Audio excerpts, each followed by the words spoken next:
Jadi untuk para pendengar ya, kalian lebih telitilah ya mendengar jargon yang namanya sola scriptura, hanya Alkitab, Alkitab otoritas tertinggi. Itu hanya jargon untuk menutupi yang namanya kebusukan dari kesesatan ajaran. Saya kasih contoh ya. Roma 9 ya, dari semua aliran di luar sana, tanya deh tafsirannya. Nanti minimal ada 4 tafsiran tuh. Yang satu ngotot ini ayat predestinasi. Enggak, yang ini ayat ini. Ayat ini, ayat ini. Jadi yang ada sebenarnya itu adalah sola tafsiran. Ya. Saya kasih contoh lagi. Dari jargon sola scriptura muncullah sola fide. Ya. Sejauh yang saya baca dari tekstual asli Alkitab, tidak ada keselamatan itu hanya iman atau sola fide, itu nggak ada. Karena orang dibenarkan dan diselamatkan itu tidak karena sola fide. Yohanes 2 ayat 24. Jadi kamu lihat bahwa manusia dibenarkan karena perbuatan-perbuatannya dan bukan hanya karena iman. Nah, ini kalau di bahasa Latin kan bukan karena sola fide. Ini satu-satunya ayat sola fide di dalam sola scriptura, di dalam Yakobus 2 ayat 24. Keselamatan dari pembenaran dibenarkan itu tidak hanya karena sola fide. Karena sola fide itu adalah ajaran ya keselamatan yang tidak sama sekali sola scriptura. Saya kasih bukti sekarang ya. Kita lihat Kisah Rasul 4 ayat 12. Kisah Rasul 4. Oh iya betul, Kisah Rasul 4 ayat 12 ya. Sebab keselamatan tidak di dalam siapapun juga selain di dalam Dia, di dalam Yesus ya. Sebab di bawah kolong langit ini tidak ada nama lain yang telah diberikan kepada manusia yang olehnya kita dapat diselamatkan. Nah, sekarang dari penjelasan Rasul Paulus secara sola scriptura nih, jadi jangan dikira orang ortodok nggak bisa sola scriptura. Karena sola scriptura itu, skriptur Alkitab ini adalah produk kami, produk gereja. Asal ditafsir sesuai dengan Bapak gereja, pasti benar gitu loh.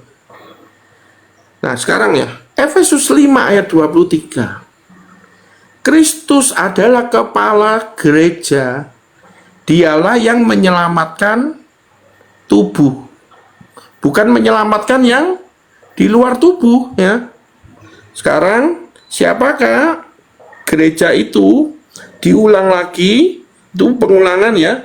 Di Efesus 1 ayat 23, gereja adalah tubuhnya, yaitu kepenuhan Dia yang memenuhi semua dan segala sesuatu. Nah, sekarang saya singgung nih. Biasanya kita dikata sesat nih. Masa berdoa kepada orang mati, meminta doa, didoakan oleh orang yang sudah mati. Kata siapa? Ya. Kata siapa? Di dalam Dia itu ada hidup. Jadi kalau sudah dibaptis di dalam Dia, di dalam Kristus, dan Kristus itu ada hidup. Yohanes 1 ayat 4, di dalam Dia, coba Yohanes 1 ayat 4 ya. Yohanes 1 ayat 4. Dalam Dia ada hidup. Dalam siapa? Dalam Kristus, dalam Sang Firman itu. Ya. Nah, sekarang Efesus 1 ayat 9 dan 10. Siapakah gereja itu? Ya. Gereja itu adalah yang di surga dan di bumi. Lihat nih, ayat 10-nya ya. Di ayat 9 lah ya. Sebab Ia telah menyatakan rahasia kehendaknya kepada kita sesuai dengan rencana kerelaannya, yaitu rencana kerelaan yang dari semula telah ditetapkannya di dalam Kristus. Ya, ingat ya. Pokoknya nanti ya, ingat ya kata-kata di dalam Kristus ini nanti saya jelaskan.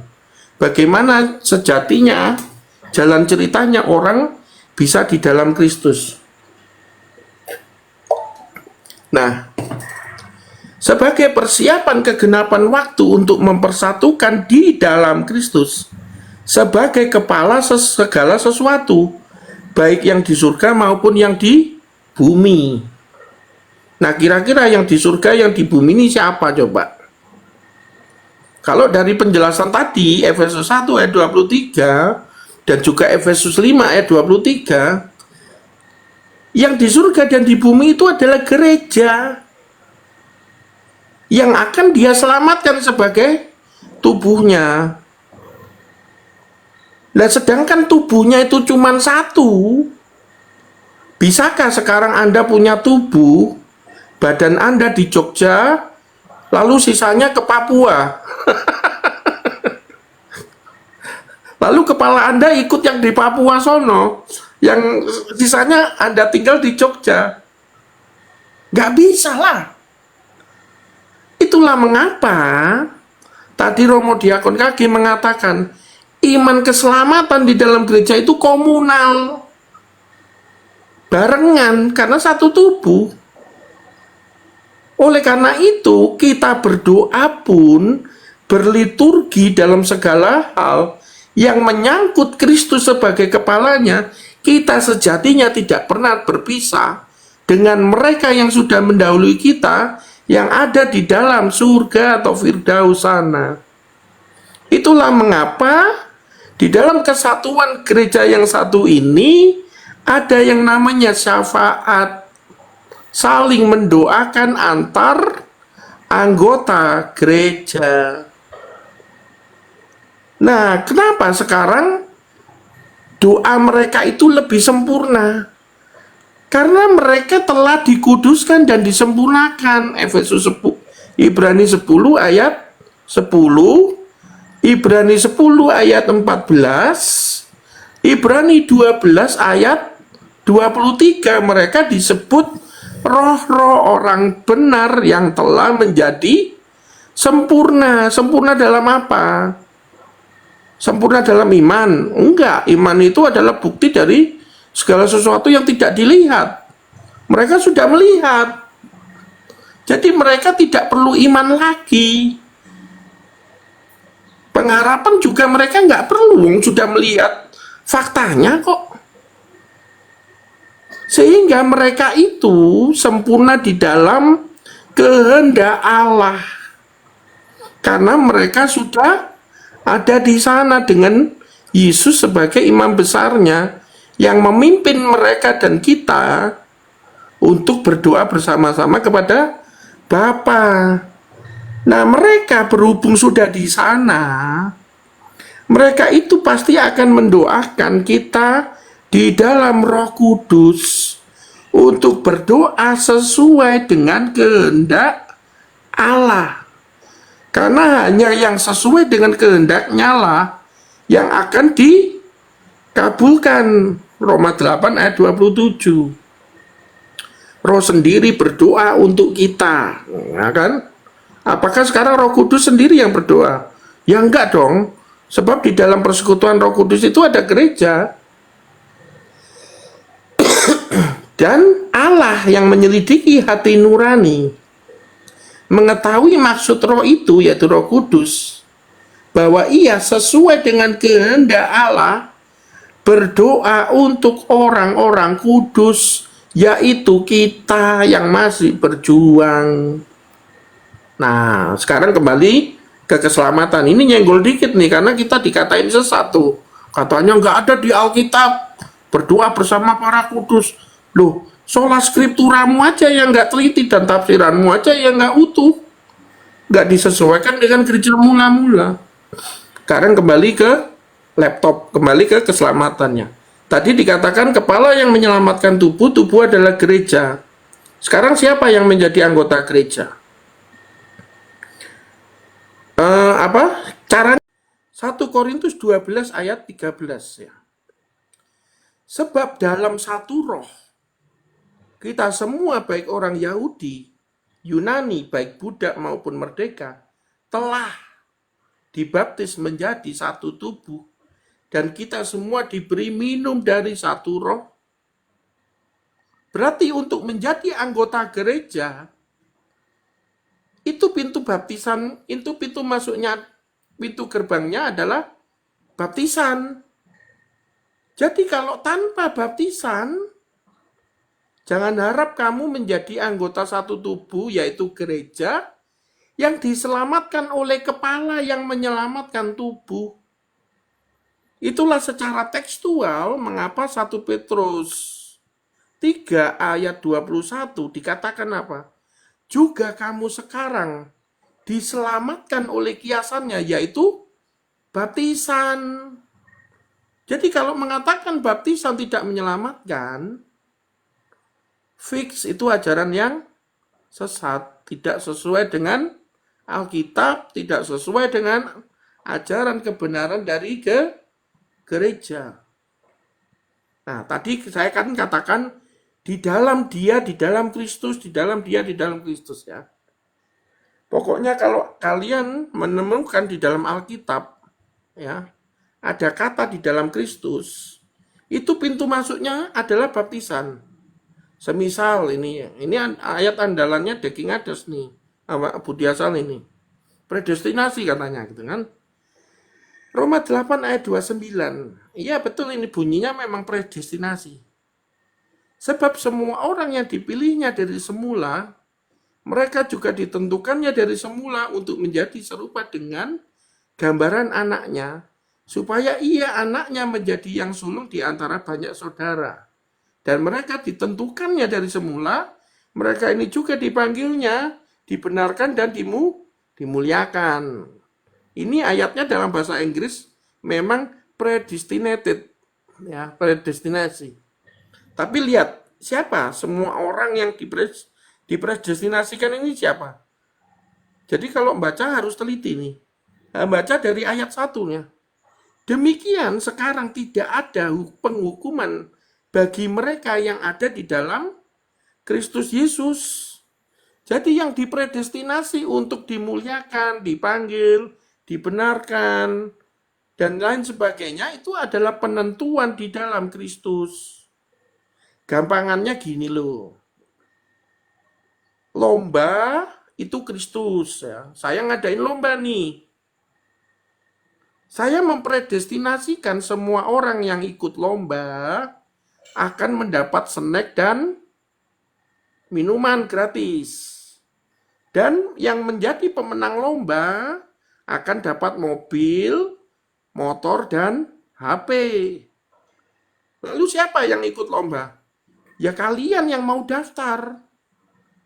Kalau kalian nggak ikut daftar, kalian terpredestinasi nggak? Enggak lah. Jadi tafsiran predestinasi orang per orang itu nggak ada di Alkitab. Karena predestinasi yang ada di Alkitab, yang diajarkan Alkitab secara tekstual, adalah predestinasi komunal bagi semua orang yang di dalam Kristus. Nah sekarang, bagaimana caranya di dalam Kristus? Roma pasal 8, ini pasti baca Roma 6 kan? Kan kalau baca urut kan, dari Roma pasal 1 sampai berikutnya. Kalau baca loncat-loncat ya gitu nanti ya. Roma 6 ayat 3 sampai 4. Atau tidak tahukah kamu bahwa kita semua telah dibaptis dalam Kristus? Nah ini TB1 ini memang diterjemahkan secara dinamik ekuivalen ya namanya. Sehingga tidak dipengaruhi oleh itu Pak Tejo, dipengaruhi oleh reform itu, TB1 itu banyak. Betul, karena di tahun 55 sama 74 rata-rata yang mentranslasikan dinamik ekuivalen ini rata-rata orang Protestan yang notabene doktrinnya memang predestinasi ya. Sehingga kata ke dalam Kristusnya nggak ada. Ya, sekarang saya baca dalam tekstual aslinya ya. Hi agnoite hotiosi, ya. Kamu nggak tahu bahwa ya, kalian baptistimen, kalian telah dibaptis is Kriston isun. Nah, kata is dalam preposisi bahasa Yunani itu adalah dari luar lalu dimasukkan ke dalam. Jadi kalau saya bawa anak saya dari luar rumah, lalu saya masukkan ke dalam rumah, sehingga posisi terakhirnya ada di dalam rumah, itu namanya is oikon. Oikon itu, oikos itu rumah. Rumah. Is itu masuk ke dalam rumah. Nah, is Kriston itu berarti kamu dari luar dimasukkan ke dalam Kristus. Melewat apa? Baptisan. Nah, di dalam King James-nya juga berkata yang sama nih. Know all of you not that so many of us were baptized into Jesus Christ. Into Jesus Christ. Tidak dikatakan in Jesus Christ, tapi into Jesus Christ. Jadi kalau yang paham bahasa Inggris tahu lah ya, into ini apa kan? Sehingga semua orang yang telah dibaptis sekarang statusnya adalah in Jesus Christ. In Jesus Christ. Ini Roma 6 ayat 3 sampai 4. Saya kasih bukti lagi nih. Dari surat Galatia 3 ayat 27. Dari ayat 26-nya ya. Kalau LAI, sebab kamu semua adalah anak-anak Allah karena iman di dalam Yesus Kristus. Karena kamu semua yang dibaptis dalam Kristus telah mengenakan Kristus. Nah, sekali lagi ini dinamik ekuivalen, nggak ada kata ke dalamnya. Kalau di dalam bahasa Yunaninya untuk ayat 26 ini dikatakan pandes gar hiteu este diatis pisteos en. Nah, en itu dalam. Kalau preposisi bahasa Yunani, orang yang sudah di dalam itu en. En Christo isu. Nah, kalau di dalam, kenapa yang membuat di dalam? Ternyata ayat 27-nya juga lewat baptisan.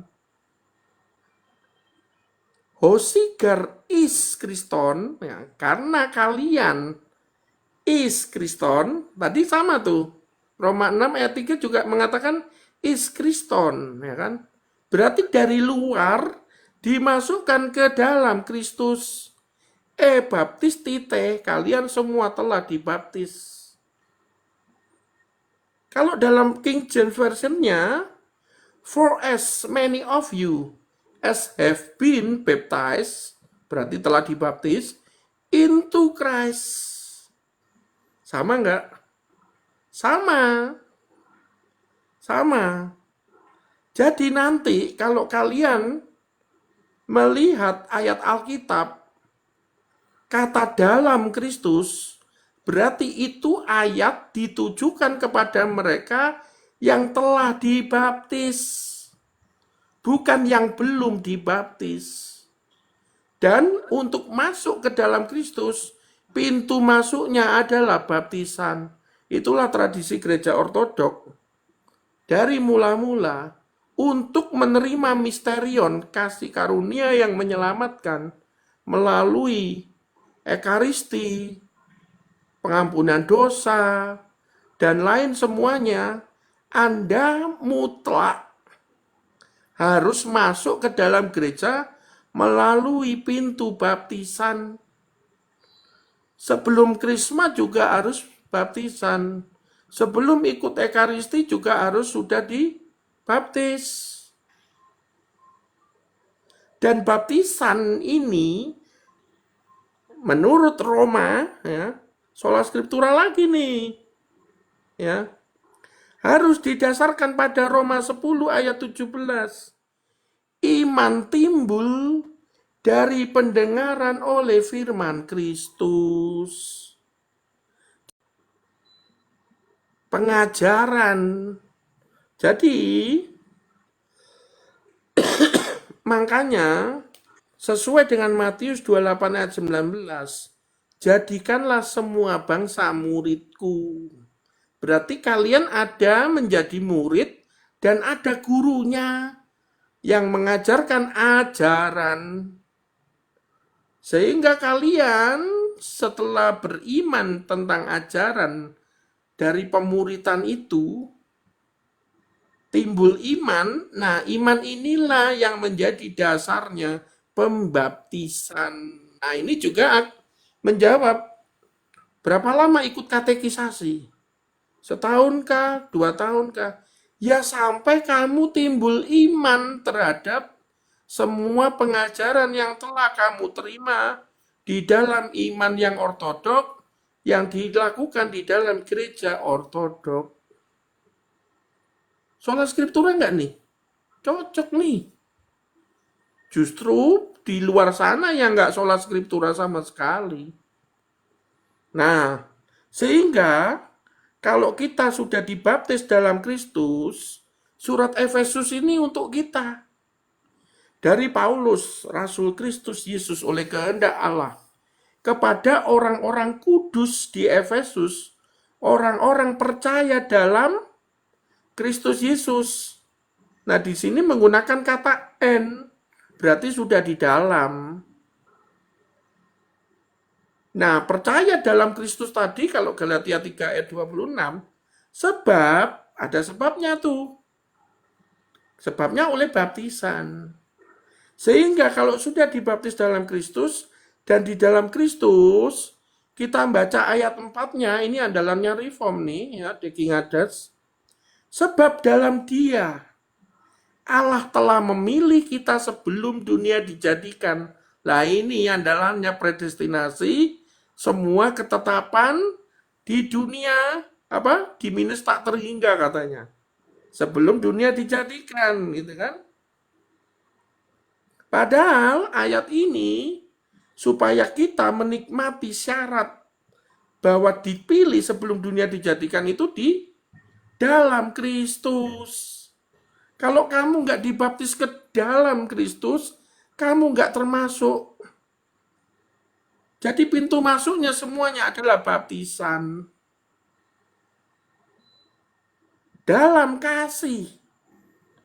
Ia telah mempredestinasikan kita dari semula oleh Yesus Kristus untuk menjadi anak-anaknya sesuai dengan kerelaan kehendaknya dan seterusnya.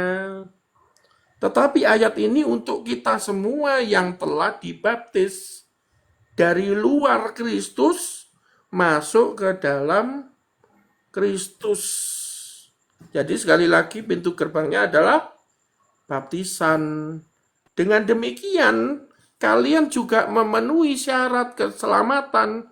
Kisah Rasul 4 ayat 12. Bahwa keselamatan adalah di dalam Dia. Di bawah kolong langit ini, kalau enggak di dalam Dia, enggak selamat.